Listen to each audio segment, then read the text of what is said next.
April 19, 1943. At dawn over the waters of the Bismarck Sea, a historic supply convoy set sail under the command of Rear Admiral Masatomi Kimura. On the surface, the ocean seems calm, almost serene, yet beneath this deceptive stillness lies a tension that few could even imagine. 8 transport ships cut through the early morning mist, their steel hulls glinting faintly in the first rays of sunlight. On deck, thousands of soldiers of the 51st Division, 6,900 men in total, prepare for a perilous journey. Among them are young conscripts seeing the sea for the first time and seasoned veterans carrying the weight of experience and expectation. Their mission is vital: deliver ammunition, medical supplies, and food to the front lines where every shipment could mean the difference between survival and disaster. Admiral Kimura, an experienced and disciplined commander, maintains a calm confidence in the convoy's security. The Japanese Navy has long relied on stealth, precision, and tactical maneuvering, believing that American forces are either too distant or too cautious to threaten such an operation. On the horizon, there are no enemy ships, no aircraft. Everything appears deceptively safe. But beneath this calm surface, an unprecedented threat is gathering strength, one that will soon shatter their sense of security. Life on the convoy is a mixture of routine and tension. Soldiers meticulously check their weapons. Officers pore over navigational charts and coordinate their routes. Each captain carries the heavy responsibility for hundreds of lives. The air is filled with the faint scent of salt and oil, mixed with an unspoken anxiety, an intuitive sense that something extraordinary and dangerous is approaching. The morning breeze flickers through flags and rigging, painting a picture of ordinary naval operations. Yet this illusion of tranquility conceals the coming storm. The psychological mindset of the Japanese Navy is shaped by past victories and battles, from Pearl Harbor to the Java Sea. These engagements foster confidence, but also mask vulnerabilities that could be exploited. Kimura and his officers trust in their experience and the strength of their ships, unaware that a new American innovation, the modified B-25 bomber, will soon test every assumption they hold. As the convoy presses steadily onward through the open sea, across thousands of miles of water, the stage is being set for a confrontation that will redefine naval warfare in the Pacific. Here, strategy and tradition will collide with innovation and audacity, marking the dawn of a battle that will echo in history as a turning point of the Pacific War. On the other side of the Pacific, American forces were quietly preparing a devastating strike that would catch the Japanese completely off guard. In the early hours of April 19, 1943, groups of B-25 Mitchell bombers were being readied for a mission unlike any they had flown before. These were not ordinary B-25s. They were heavily modified to carry 8 forward-firing 50mm machine guns, each capable of firing armor-piercing incendiary rounds, designed to slice through the thick hulls of Japanese destroyers as if they were paper. The modifications were the work of Major Paul Irwin Gunn, whose innovative mind had transformed these medium bombers into terrifying weapons of precision and destruction. The pilots and crews of the B-25s were engaged in meticulous training. They practiced low-level strafing runs over abandoned ships and wreckage, perfecting their aim to ensure that every bullet and bomb would hit its target. Each plane carried a carefully calculated load, 2 500-pound bombs for maximum destructive impact, along with the additional weight of 8 machine guns, ammunition belts, and reinforced gun mounts. The crews worked tirelessly, often through the night, polishing their skills, checking every mechanical system, and coordinating their attack patterns down to the last detail. At the same time, the Japanese Navy remained unaware of the scale of the threat approaching them. Their confidence was rooted in past victories, Pearl Harbor, the battles in the Java Sea, and the assumption that the vast expanse of the Pacific and the convoy's escort ships provided sufficient protection. Captain Tamichi Hara, aware of previous American attempts to disrupt Japanese supply lines, remained vigilant but underestimated the innovation and audacity of the Americans. The Japanese believed that their fast ships, coordinated anti-aircraft fire, and fighter cover were enough to repel any conventional attack. In contrast, the American crews knew they were facing overwhelming odds. Flying hundreds of miles over open ocean, they would have no room for error. The Japanese convoy was heavily armed and alert, carrying thousands of troops and vital supplies. Any miscalculation could lead to disaster. Yet, every pilot and gunner understood the significance of the mission. Crippling this convoy could change the balance of power in the region, delay reinforcements, and create a psychological shock that the Japanese Navy had not experienced before. As dawn broke, the B-25s taxied into position, engines rumbling with controlled intensity. The atmosphere on board was electric, excitement mixed with tension, knowing that the success of the mission depended on precision, teamwork, and the courage to confront the unknown. Every crew member double-checked their instruments, ammunition, and bombs. This was more than a mission. It was an experiment in warfare innovation, where ingenuity and audacity would collide with tradition and experience. The stage was set, and soon the quiet waters of the Bismarck Sea would erupt into chaos. The Imperial Japanese Navy approached convoy defense as both an art and a science, honed by years of experience and rigid doctrine. When the convoy departed, every captain and officer carried with them a playbook of tactics designed to blunt aerial assaults and keep vital supplies moving. At the heart of that playbook were a few core principles: mobility, concentrated anti-aircraft fire, layered defense, and proactive fighter cover. These were not abstract concepts, but concrete procedures rehearsed and refined through drills and past engagements. Mobility meant constant, deliberate maneuvering. Ships steamed in irregular zigzag courses to complicate an enemy pilot's aim and to present changing firing angles for their own guns. Escort destroyers and fast auxiliaries were positioned on the convoy's windward and leeward flanks in order to react quickly to incoming threats. The destroyers could accelerate, change bearing, and interpose themselves between attackers and the transports. Commanders expected to close the distance, launch counterattacks, or create temporary shields of steel and smoke as needed. Smoke generators were kept primed to lay down obscuring screens, rolling walls of gray that could hide the slower transports while the escorts engaged the attacker. Concentrated anti-aircraft fire was the backbone of the defense.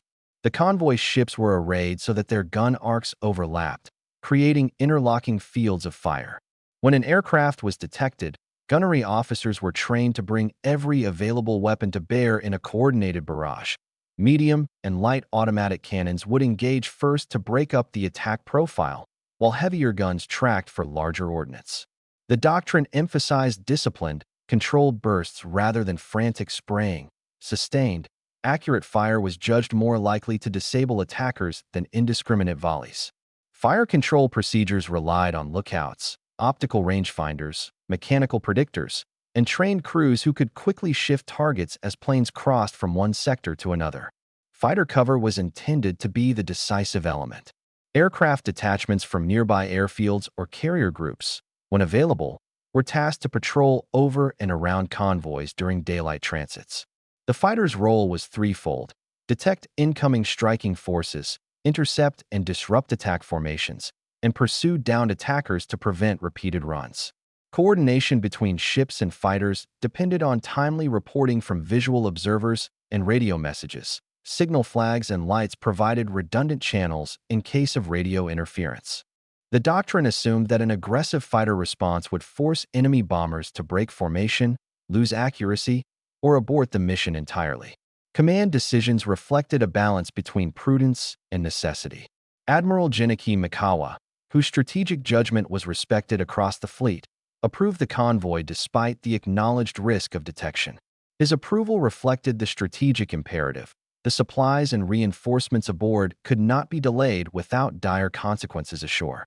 At the tactical level, this meant accepting calculated risk and relying on the Navy's layered defenses to absorb and repel any assault that might come. Training and human factors mattered as much as hardware. Gunnery crews practiced rapid reloading drills. Damage control teams ran flooding and fire suppression exercises, and bridge officers rehearsed emergency steering and evasive turns. Lookouts were rotated frequently to avoid fatigue, and watch officers maintained strict vigilance during daylight hours. Morale and discipline were actively cultivated. Officers emphasized calm, methodical responses, and drilled crews to follow orders even under extreme pressure. Yet these tactics had limits.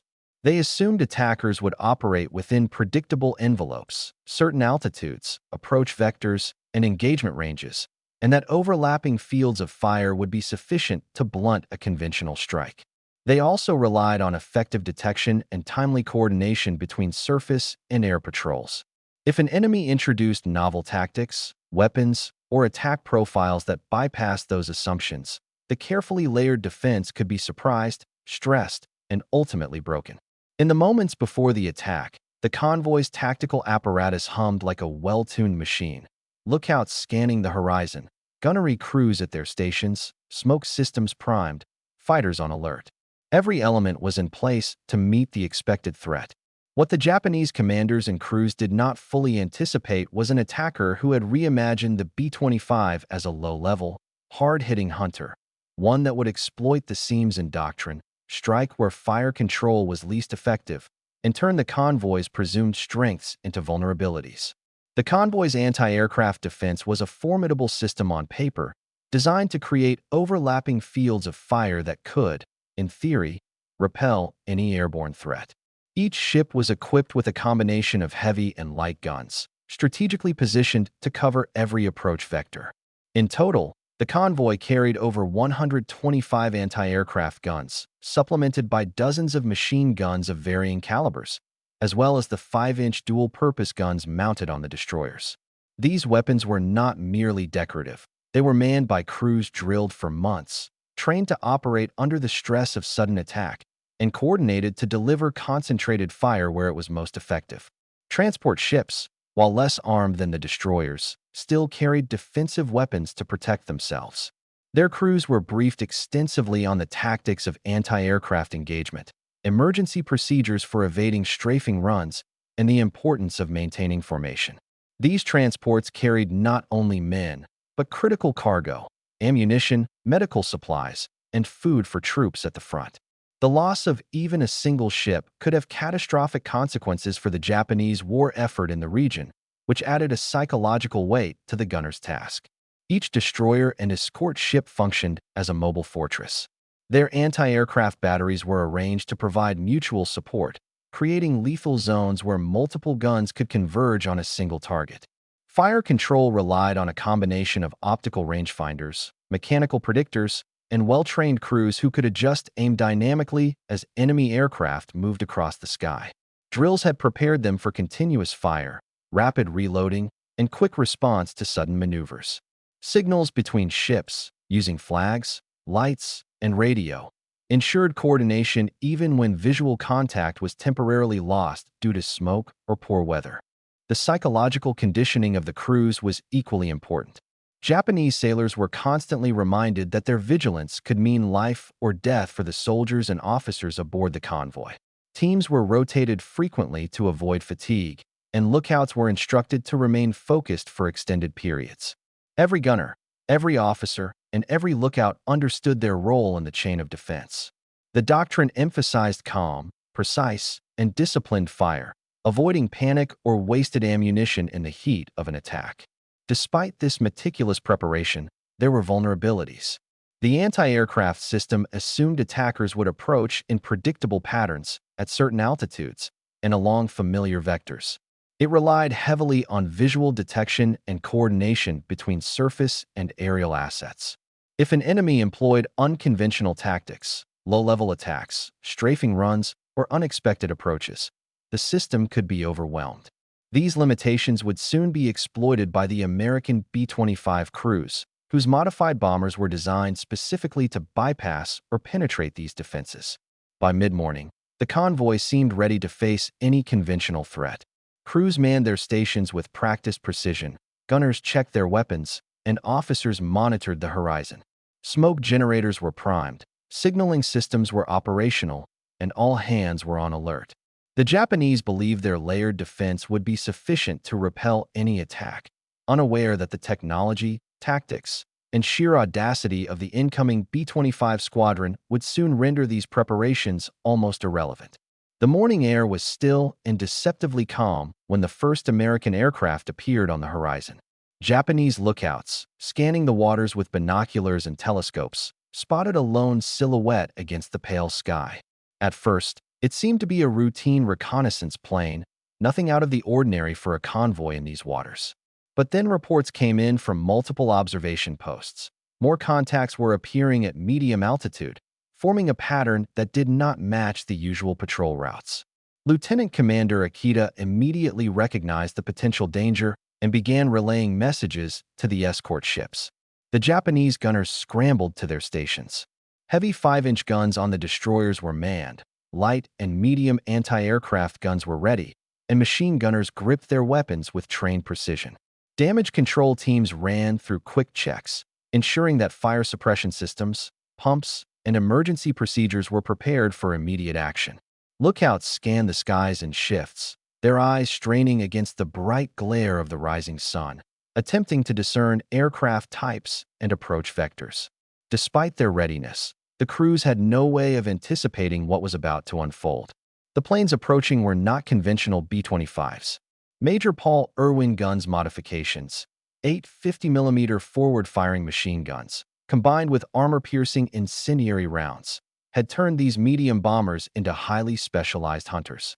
These were low-level, fast-striking aircraft designed to attack with unprecedented precision, a type of assault that Japanese tactical doctrine had not fully prepared for.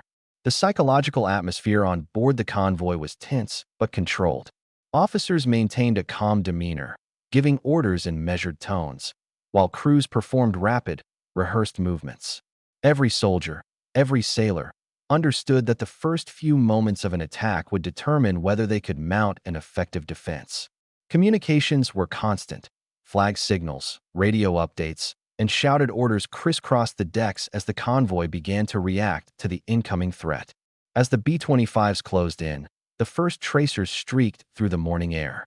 Japanese gunners opened fire in disciplined bursts, aiming at the rapidly approaching aircraft, but they were unprepared for the modified strafing runs.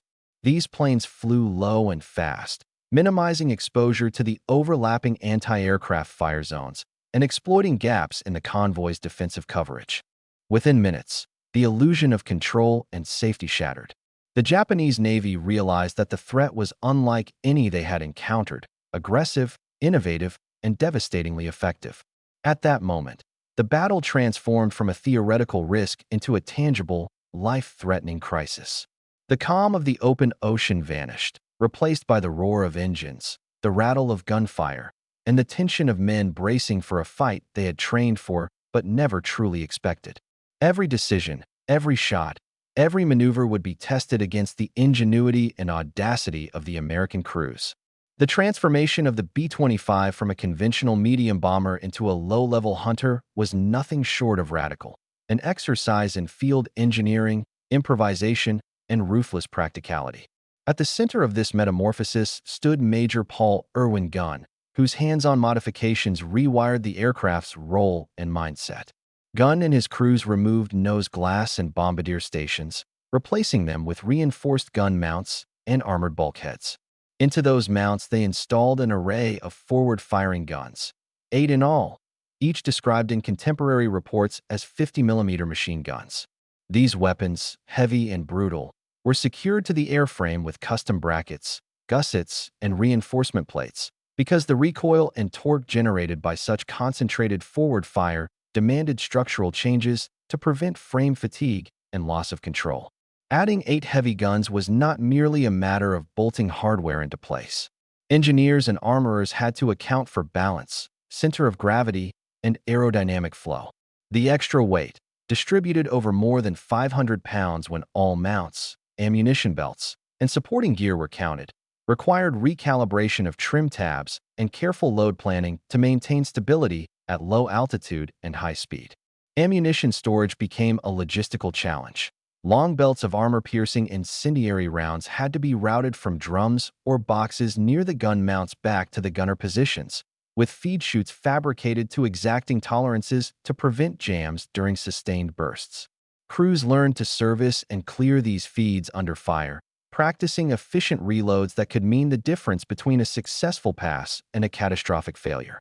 The choice of ammunition amplified the aircraft's lethality. The rounds used were of the armor-piercing incendiary type, designated M8 in many accounts, which combined a hardened penetrator with an incendiary filler. On contact with thin steel plating and light armor, the projectiles punched through and ignited fuel, cordite, or stored ordnance, producing localized blasts and secondary fires that could cripple a ship's weapon stations, break hydraulic lines, or set magazines alight. The cumulative effect of dozens or hundreds of such impacts in a concentrated area was devastating. The guns did not merely puncture hulls, they shattered the defensive integrity of small warships and transports. Training to use these modified aircraft was brutal and focused. Pilots practiced strafing runs at treetop level over abandoned hulks and shoreline wreckage, timing their runs to the rhythm of the guns and developing an instinct for where to aim to disable steering gear, bridge positions, and anti-aircraft batteries.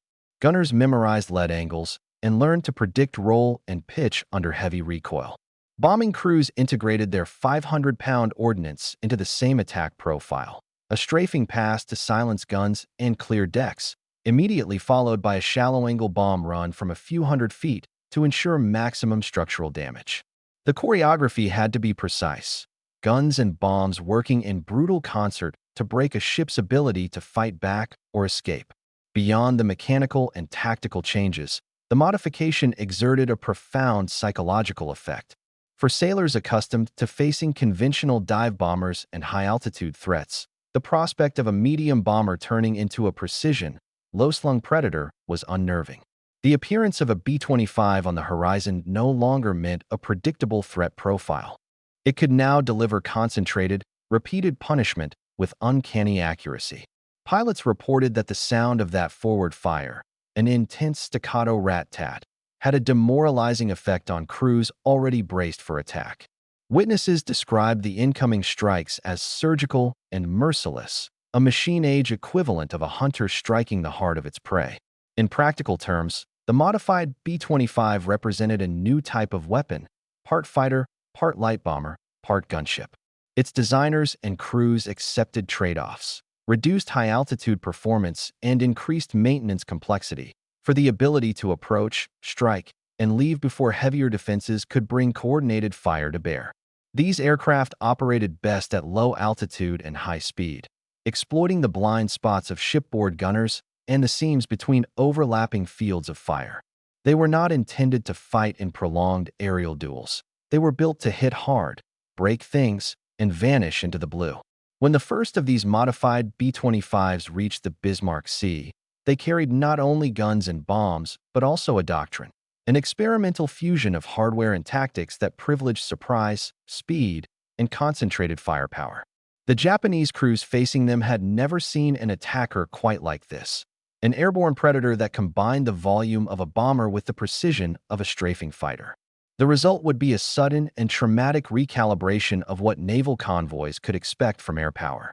Major William Benn, an innovative tactician within the American Bomber Command, developed a dive bombing technique specifically tailored to exploit the weaknesses of Japanese convoys. Unlike conventional high-altitude bombing, which relied on gravity and less precise targeting, Benn's method focused on extreme accuracy at dangerously low altitudes. Bombs were released from heights of only 200 to 250 feet above the water, barely enough distance to recover from the dive if executed incorrectly. This required intense precision from the pilots, who had to calculate approach angle, speed, and release timing down to fractions of a second. The rationale behind low-altitude bombing was devastatingly effective. At these heights, the blast radius of a 500-pound bomb could impact key structural points of a ship, rudders, gun emplacements, engine rooms, and the deck itself, before countermeasures could react. At the same time, the strafing fire from the 8 forward-mounted 50mm guns softened or eliminated anti-aircraft crews, leaving the ship vulnerable to the bombs. Training was intensive. Pilots and bombardiers spent countless hours over wreckage of the SS Pruth, simulating attack runs to perfect timing, target acquisition, and bomb trajectory.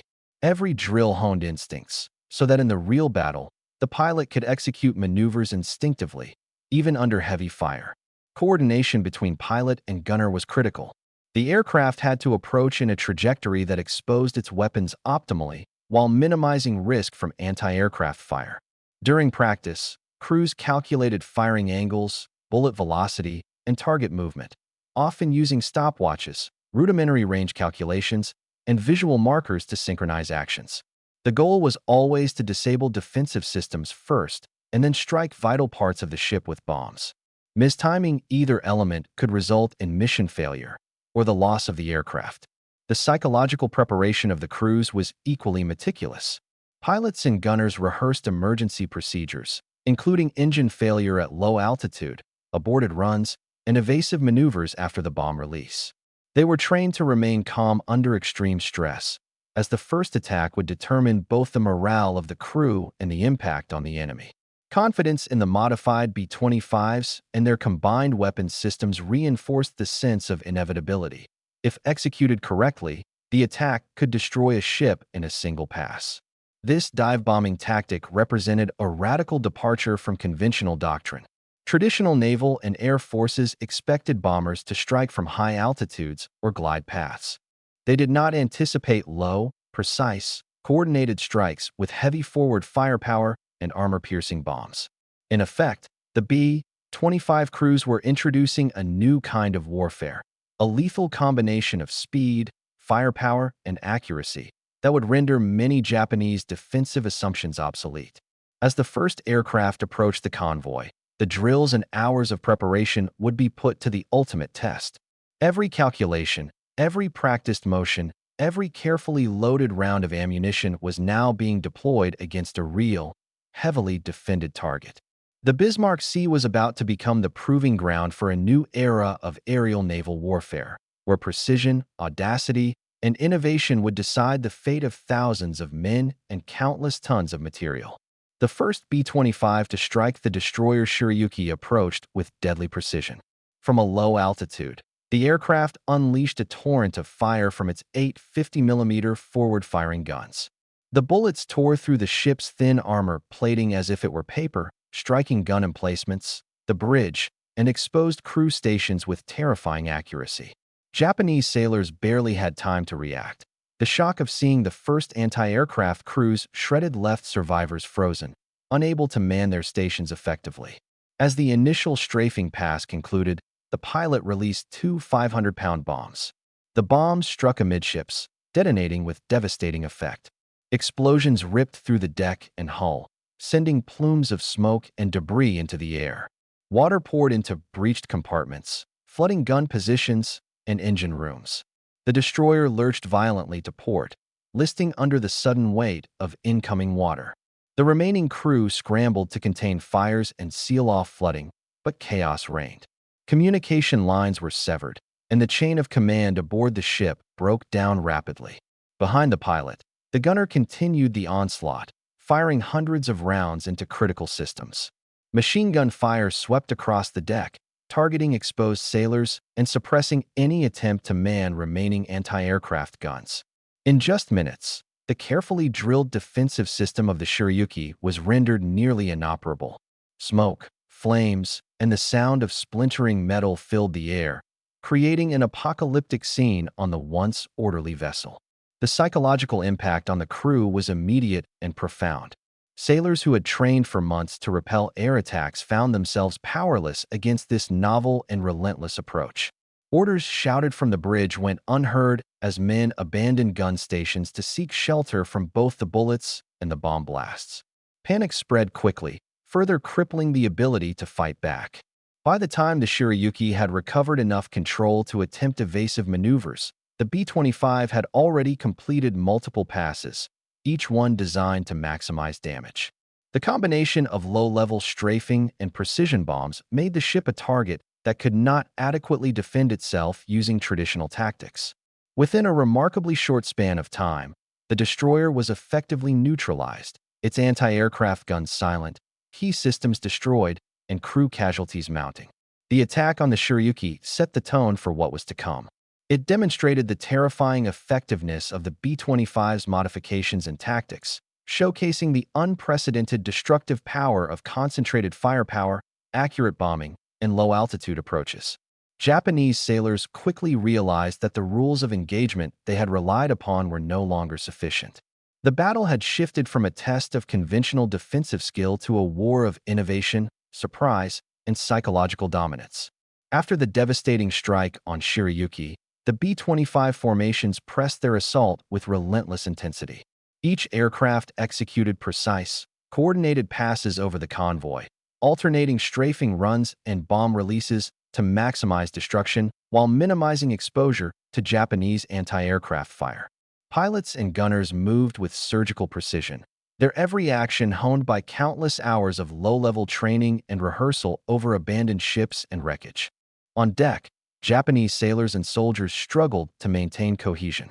Transport ships, vital to the logistical lifeline of the 51st Division, were suddenly under fire. Lieutenant John Hennebrey targeted the transport Maru, zeroing in on the captain's bridge with suppressive fire. Hundreds of rounds shredded communication lines and equipment, rendering the ship's command effectively blind.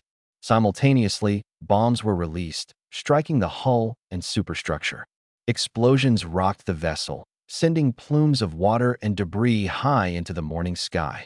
Crew members struggled to man pumps and seal breaches, but the precision of the attack made their efforts nearly impossible. Meanwhile, Sergeant Fred Cassidy focused his fire on the transport Tio Maru. From his turret position, he unleashed a barrage of armor-piercing incendiary rounds, each one striking critical systems. The captain's bridge was demolished, key machinery destroyed, and panic swept through the ranks. Fires erupted across the decks, compounded by secondary explosions as ammunition and fuel stores ignited.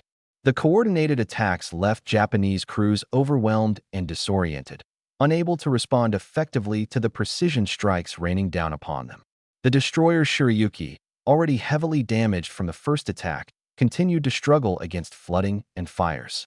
The crew attempted damage control, but their efforts were constantly interrupted by strafing runs from additional B-25s. Every approach was measured to exploit the gaps in anti-aircraft fire, targeting weakened points in the hull, the deck, and the already damaged weapon stations. The ship began to list further to port, the deck awash with water, smoke, and burning debris. The psychological effect on the Japanese sailors and soldiers was profound. Many had trained for conventional air attacks, expecting high-altitude bombing or scattered strafing. They had not anticipated the coordinated precision of multiple aircraft striking in rapid succession. Fear, confusion, and exhaustion set in quickly, compounding the physical destruction wrought by the B-25s. By the time the initial wave had passed, it was clear that the Japanese convoy's defensive system, built on overlapping fields of fire and disciplined gunnery, had been outmatched. Ships were burning, crews were incapacitated, and the logistical lifeline they represented was under severe threat. The continuation of the attack had demonstrated not only the destructive capability of the modified aircraft, but also the profound psychological impact of relentless, well-coordinated, low-level air assaults. As the B-25s continued their relentless strikes, American fighter aircraft joined the fray, adding a new dimension of chaos and destruction to the battle. These fighters, flying in tight formations, were armed with a combination of rapid-fire cannons and machine guns, designed to suppress anti-aircraft defenses and prevent Japanese gunners from regaining control. Their presence amplified the effectiveness of the B-25s, creating overlapping zones of lethal fire that the Japanese Navy had not anticipated. Sailors aboard the transports and destroyers faced a terrifying new reality. Every deck, every gun station, and every lookout was now under threat from multiple directions.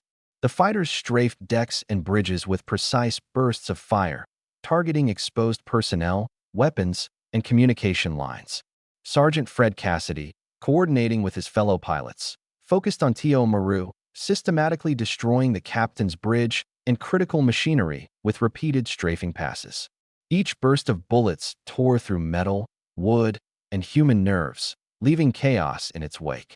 The B-25s synchronized their attacks with the fighters, timing strafing runs and bomb drops to exploit moments when Japanese anti-aircraft fire was disrupted or suppressed.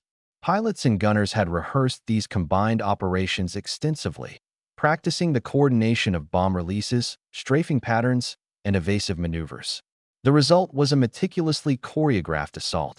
B-25s disabled defensive systems and targeted vital points. While fighters maintained pressure from above and the sides, preventing the enemy from mounting an effective counterattack. Amid this storm of fire, the destroyers tried to protect the transports, but the sheer volume and precision of the attacks overwhelmed them. Every movement of the ships was tracked and targeted by both bombers and fighters. The coordinated aerial assault shattered Japanese formations, disabled critical equipment, and inflicted heavy casualties. Crew members who remained at their stations faced near-certain death with every strafing run, as the aircraft exploited blind spots, reduced visibility, and the confusion created by simultaneous attacks from multiple vectors. The psychological impact of the fighters' intervention was immediate and severe. Japanese sailors and soldiers had trained to repel conventional aerial threats, but the combined firepower of the modified B-25s and the accompanying fighters created an entirely new kind of terror. Many were paralyzed by fear, unable to operate guns or coordinate defensive maneuvers. Officers shouted orders, but the noise of engines, gunfire, and explosions drowned much of it out, leaving men to rely on instinct and hope for survival. By the time this phase of the attack ended, it was clear that Japanese naval doctrine, built around overlapping gunfire, disciplined crew action, and defensive maneuvering, had been decisively outmatched. The introduction of fighter support had turned a devastating low-level bomber attack into an unstoppable combined arms assault, leaving the convoy disoriented, damaged, and demoralized. The intervention of fighters would play a crucial role in the destruction of transports and destroyers in the hours that followed, demonstrating the power of coordinated aerial tactics and the terrifying effectiveness of innovation in modern warfare. The destroyer Nojima became the next focal point of the relentless American assault. From the moment the first B-25 approached, the ship was subjected to a combination of low-altitude strafing and precision bombing. Explosions erupted across the deck, igniting fuel stores and munitions, while hundreds of armor-piercing incendiary rounds tore through the hull, slicing through steel and shattering critical systems. Water poured into breached compartments, quickly flooding crew quarters, gun stations, and engine rooms. Commander Yasumi Doi attempted to organize the defense.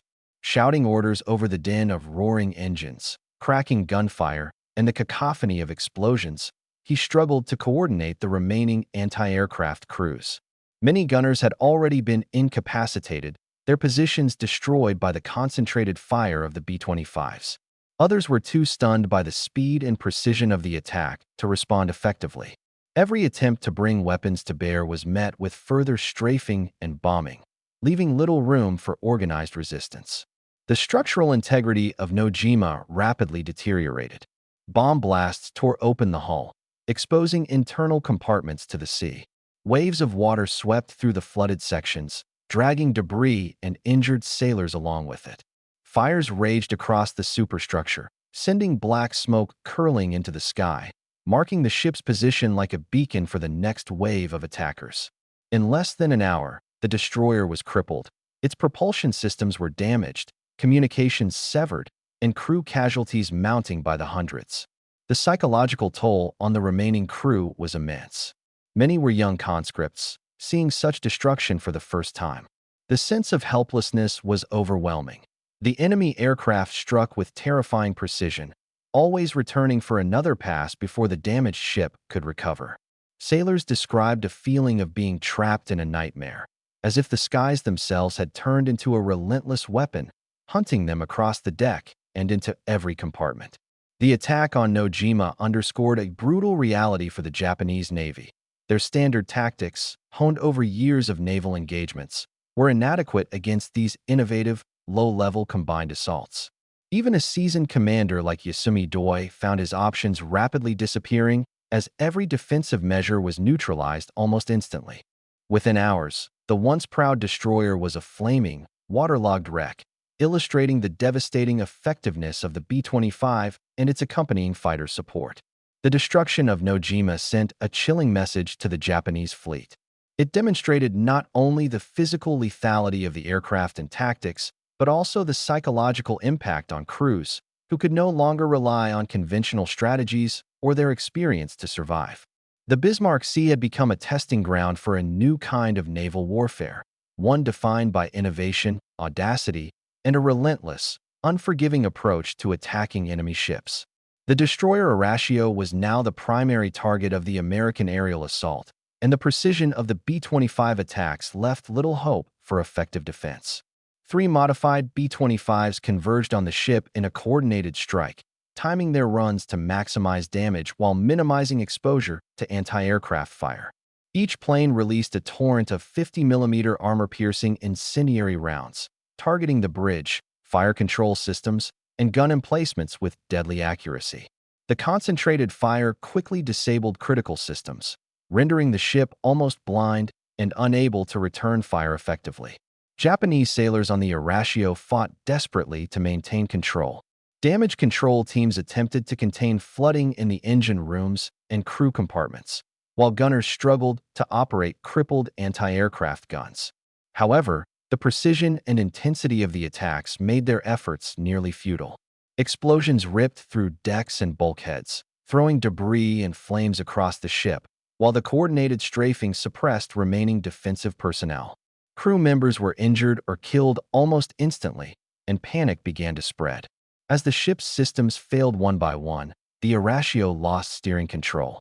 With engines damaged and rudders inoperative, the vessel veered dangerously close to nearby ships. In a tragic culmination of the assault, Horatio collided with the already crippled Nojima. The impact compounded the damage from the bombs and strafing, tearing open the hull further and flooding additional compartments. The collision also caused fires to spread more rapidly, igniting ammunition and fuel stores and creating secondary explosions that further imperiled the crew. The psychological strain on the sailors was immense. Even experienced officers and sailors, trained for years to manage damage control and maintain discipline under fire, found themselves overwhelmed.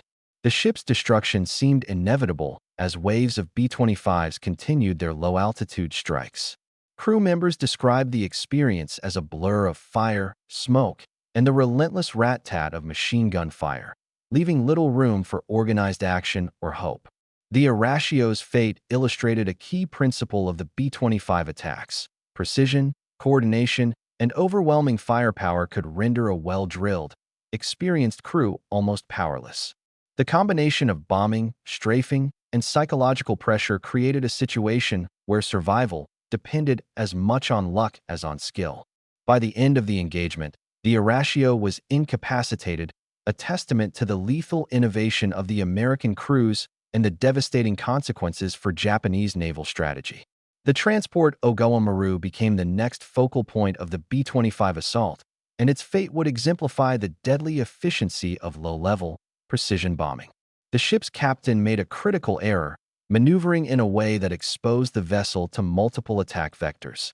American pilots exploited this mistake, approaching from both port and starboard sides to maximize the impact of their strafing and bombing runs. Lieutenant Donald McCalloch led the assault from the stern, aiming precisely for the ship's hull and key structural components. The 8 50mm forward-firing guns of his aircraft tore through the upper decks, slicing through railings, bridges, and communication lines with terrifying accuracy. Hundreds of rounds ripped through vital areas, suppressing any attempt by the crew to man anti-aircraft defenses. Every shot was calculated to disable, disrupt, and terrorize the personnel aboard. Once the defensive systems were neutralized, McCalloch released his bombs. Two 500-pound explosives struck the hull amidships, detonating with catastrophic effect. The blast split the Ogawa Maru almost perfectly in half, breaching bulkheads and rupturing compartments full of soldiers, munitions, and supplies. Water poured in rapidly, flooding decks and engine rooms, while fires ignited across the ship, fueled by ruptured fuel lines and scattered ordnance. The violent split sent debris and waves crashing into the surrounding sea, creating a chaotic and deadly environment for any survivors. The Japanese crew struggled to respond, but found themselves outmatched. Damage control parties could not contain the flooding or fire, and attempts to coordinate were hampered by shattered communications and ongoing strafing runs. Panic and fear spread quickly among soldiers and sailors, many of whom had never encountered such a precise, overwhelming aerial attack. The psychological effect was as severe as the physical destruction. The survivors were left in shock, witnessing their transport literally torn apart before their eyes. The sinking of the Ogawa Maru marked a turning point in the convoy battle. It demonstrated the lethal combination of tactical innovation, pilot skill, and aircraft modification. Not only was the ship destroyed, but its loss also severely disrupted the Japanese logistical chain, leaving troops without reinforcements, supplies, or medical support. This single strike exemplified the strategic impact of the B-25's modifications and tactics. Overwhelming firepower, precise targeting, and psychological shock could achieve outcomes previously thought impossible against a disciplined naval convoy. The aftermath of the B-25 onslaught was catastrophic for the Japanese convoy. Out of 8 transports, every single one was either sunk or severely damaged, their critical cargoes lost to the ocean. 4 of the 8 destroyers, including the Shiryuki, were destroyed, leaving the survivors of the Japanese fleet scattered and disorganized. Ships that had once moved in tight, disciplined formations now floated as wrecked hulks, smoke and fire marking their positions for miles across the Bismarck Sea. Of the approximately 6,500 soldiers who had embarked from Rabaul, fewer than 2,000 would survive the voyage to La. Many of those who survived were injured, traumatized, or suffering from exposure to the sea. The loss of life was compounded by the destruction of vital supplies. Ammunition, medical equipment, food, and fuel all went down with the ships.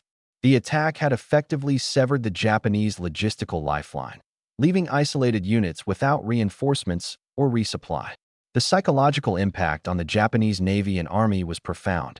Commanders and sailors who had relied on established tactics now faced the terrifying realization that innovative, low-altitude attacks by modified bombers could neutralize even the most disciplined convoys. Confidence in their ability to protect transport ships during daylight operations was shattered. Reports from surviving officers detailed confusion, fear, and disbelief at the effectiveness of the B-25 crews, who seemed almost unstoppable in their precision and coordination. The material and human losses forced immediate strategic reassessments. With the convoy decimated, the Japanese were unable to reinforce forward positions in New Guinea effectively, compromising defensive operations and the broader campaign. Surviving troops faced shortages of ammunition, food, and medical care, weakening their operational readiness and morale. The attack demonstrated that technological innovation and tactical daring could decisively change the balance of power in a theater of war, making even the most secure logistical operations extremely vulnerable. The B-25's success also signaled a turning point in air-naval warfare in the Pacific. The combination of low-altitude precision bombing, forward-firing heavy armaments, and coordinated fighter support showed that traditional naval doctrines were no longer sufficient to protect convoys. The Japanese Navy was forced to confront the reality that their daylight convoys had become high-risk operations, necessitating night movements, increased reliance on smaller ships, and a reconsideration of their strategic approach to the entire theater. The psychological effects of the B-25 attacks on Japanese sailors and soldiers were immediate, intense, and long-lasting. Captain Tamichi Hara, who had commanded portions of the convoy, described the assault as an experience beyond anything he had imagined, a sudden, violent, and precise onslaught that left crews disoriented, terrified, and unsure how to respond. Men who had trained for months to repel conventional air attacks found themselves paralyzed by the speed, accuracy, and ruthlessness of the low-level bombing and strafing. Survivors reported that the B-25 seemed to appear from nowhere, executing strafing runs with lethal precision before disappearing again into the horizon. The noise of the aircraft engines, combined with the staccato bursts of the 50mm guns and the deafening explosions of 500-pound bombs, created a sensory environment of chaos and terror. Sailors recounted that even brief exposure to the attacks could induce nausea, dizziness, and a profound sense of helplessness, as if the sky itself had become a weapon. Accounts from junior officers and enlisted men highlighted the lasting trauma. Many experienced nightmares and flashbacks, replaying the image of their ships being ripped apart and fellow sailors being struck down before their eyes. Lieutenant Hiroshi Yamamoto described recurring dreams in which B-25s with 8 death eyes circled overhead, a vivid metaphor for the fear instilled by the aircraft's modifications and tactics.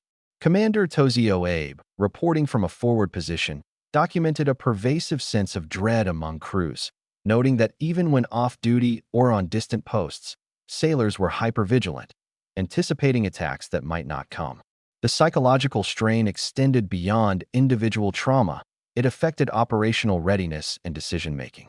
Crew members hesitated to man anti-aircraft positions fully, fearing immediate death. Damage control teams were slower to respond, as fear interfered with coordination and efficiency. Officers found that maintaining discipline required constant oversight, with repeated exhortations to remain calm often proving insufficient against the intense fear experienced by their men. The effect on Japanese morale was compounded by the realization that these attacks were not isolated events.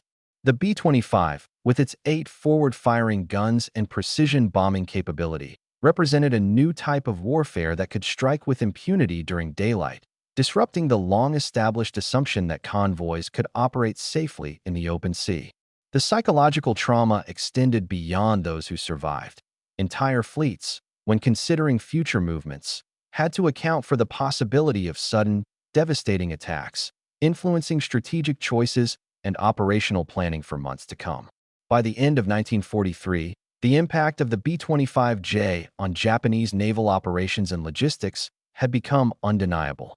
Japanese officers reported that moving supplies, troops, and equipment by sea during daylight hours had effectively become a form of suicide. Even heavily armed convoys, once considered secure, were now vulnerable to low-altitude attacks that combined precision bombing with concentrated strafing.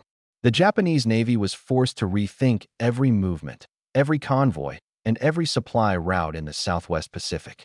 To mitigate losses, the Imperial Navy relied increasingly on submarines and fast-moving destroyers to transport vital resources under the cover of night. Submarines, though stealthy, could carry only limited cargo, reducing the efficiency of resupply operations. Fast destroyers could move at high speed, but the risks remained immense, particularly if discovered by reconnaissance aircraft or radar-equipped patrols. Entire convoys that once carried thousands of troops and tons of supplies now faced delays, partial losses, or diversion to less optimal routes, all dictated by the omnipresent threat of B-25 attacks.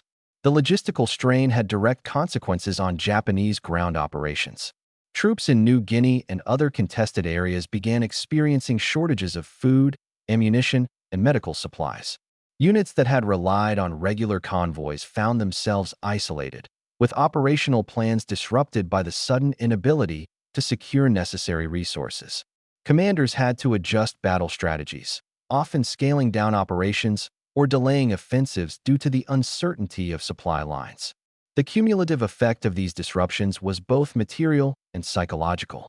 Naval officers and Army commanders alike understood that any daytime movement exposed ships and troops to near-certain risk, eroding confidence in traditional logistics and forcing a reliance on limited nocturnal operations. The Japanese High Command faced the grim reality that the B-25 had fundamentally altered the calculus of naval warfare. What had once been routine supply movements now required meticulous planning, increased risk tolerance, and acceptance of potentially catastrophic losses. The strategic implications extended beyond individual convoys. Japanese planners recognized that the B-25 could strike with impunity, rendering key supply routes highly vulnerable and forcing a reevaluation of the entire Pacific theater strategy. Reinforcements could no longer be reliably delivered, critical positions were left undersupported, and the cumulative effect weakened Japanese operational capability over time. The success of the B-25J in the Bismarck Sea campaign demonstrated that a single tactical innovation, applied with skill and precision, could disrupt an empire's logistical backbone and force a fundamental shift in strategic thinking. In response to the devastating effectiveness of the B-25, the Japanese Navy and Army scrambled to develop countermeasures. Commanders recognized that conventional tactics, overlapping anti-aircraft fields, disciplined gunnery, and coordinated ship formations were no longer sufficient against these low-level, heavily armed bombers. The Japanese attempted a variety of strategies, though few proved successful against the combination of precision, speed, and firepower exhibited by the American aircraft. One approach involved deploying fighter aircraft as interceptors to engage B-25s before they reached the convoy. Pilots trained for high-speed passes, head-on attacks, and coordinated squadrons in hopes of breaking up bombing runs. However, the B-25's low-altitude tactics and surprise approaches made interception extremely difficult. By the time Japanese fighters located the bombers, the aircraft often had already released bombs or strafed critical areas, leaving little room for defense. The effectiveness of these interceptor missions was further reduced by the B-25's coordinated fighter escort, which suppressed Japanese air attacks and protected the bombers. Another strategy involved the development of special attack fighter tactics, where aircraft were instructed to ram or conduct aggressive, high-risk maneuvers against the bombers. While these attacks sometimes disrupted individual bombing runs, they were extremely dangerous for the pilots and had limited impact on the overall effectiveness of the B-25 attacks. The Japanese learned that the bombers' structural modifications, speed, and coordinated attack patterns made them resilient to most conventional assaults. The Japanese also tried to adapt convoy formations and defensive measures. Ships attempted to increase the spacing between vessels, use smoke screens, and implement evasive zigzag maneuvers to reduce vulnerability. Despite these efforts, the B-25 attacks remained devastatingly effective. Low-altitude bombing runs bypassed overlapping fields of fire, and the combined use of forward-firing guns and precision bombs ensured that defensive maneuvers were often too little, too late. By the middle of 1944, these efforts could not prevent catastrophic losses. The Japanese merchant fleet had lost over 60% of its tonnage due to air attacks. While the effectiveness of daytime convoys was severely compromised, the B-25 had forced a permanent shift in Japanese naval operations, requiring night movements, reliance on smaller vessels, and the constant threat of surprise attacks. Even with technical improvements and new tactics, the Japanese Navy could not fully counter the innovation and coordination demonstrated by the B-25 crews. The cumulative effect of these tactics and countermeasures underscored a profound lesson. Technological innovation, tactical creativity, and precise execution could render long-standing doctrines obsolete. The B-25 attacks did not just sink ships. They forced an empire to rethink the fundamentals of naval logistics, convoy protection, and strategic planning under the threat of modern air power. During the Battle of Bayak, the B-25 demonstrated its full tactical potential, cementing its reputation as a decisive weapon against Japanese naval forces. The American bombers were deployed against a Japanese flotilla of destroyers, using the same low-altitude, precision bombing and strafing techniques that had previously devastated the Bismarck Sea convoy. The combination of careful planning, modified armaments, and pilot skill made the attacks extraordinarily effective. One of the primary targets was the destroyer Harazm. B-25 crews executed coordinated attacks, striking from multiple vectors and suppressing anti-aircraft fire before releasing 500-pound bombs. The bombs hit key areas amidships, tearing through the hull, engine compartments, and deck structures. The concentrated firepower of the 8 50mm forward-firing guns tore apart gun emplacements and communications, leaving the ship incapacitated.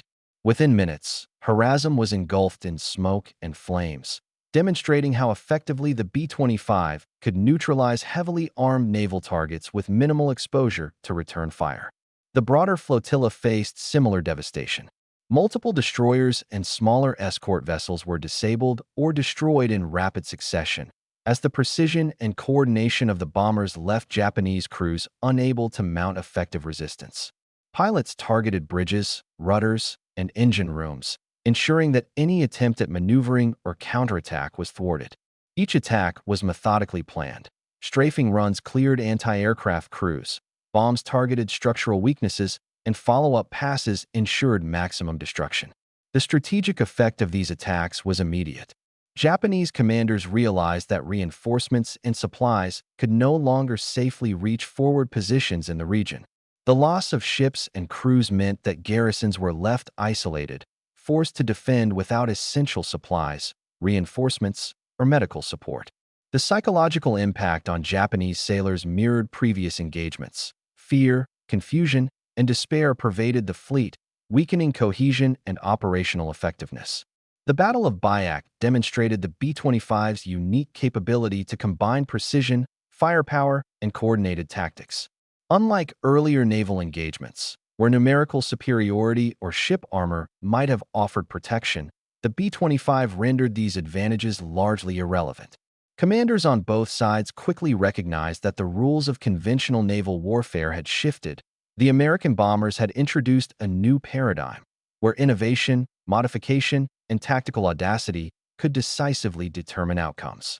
The psychological impact of the B-25 attacks on Japanese soldiers and sailors during the Battle of Bayak and surrounding campaigns was profound, affecting both frontline troops and naval personnel. Encounters with the bombers left lasting impressions of terror and helplessness, reshaping the mindset of those who survived and influencing operational behavior in subsequent engagements. Lieutenant Hiroshi Yamamoto, reflecting on his experiences, described recurring nightmares in which B-25s with 8 glaring forward-firing guns seemed to circle overhead endlessly.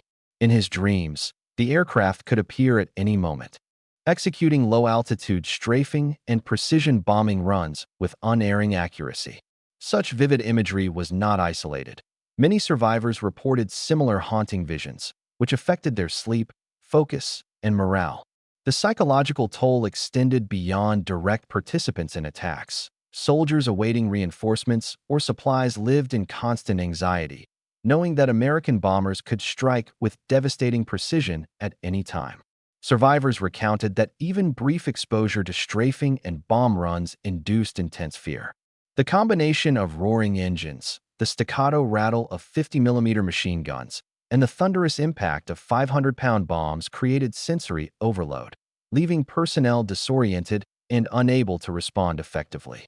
Many soldiers froze under fire, unable to man their positions or execute defensive measures. In accounts collected after the campaign, junior officers noted that fear often incapacitated entire sections of crews, disrupting damage control, gun operation, and navigation simultaneously. The attacks also created long-term psychological trauma. Veterans reported hypervigilance, trembling, and anxiety during routine tasks, reflecting the mental scars left by repeated exposure to precise, low-level aerial attacks. For some, the fear was paralyzing. Even when not in direct combat, soldiers anticipated the sudden appearance of B-25s overhead, a constant reminder of vulnerability and mortality.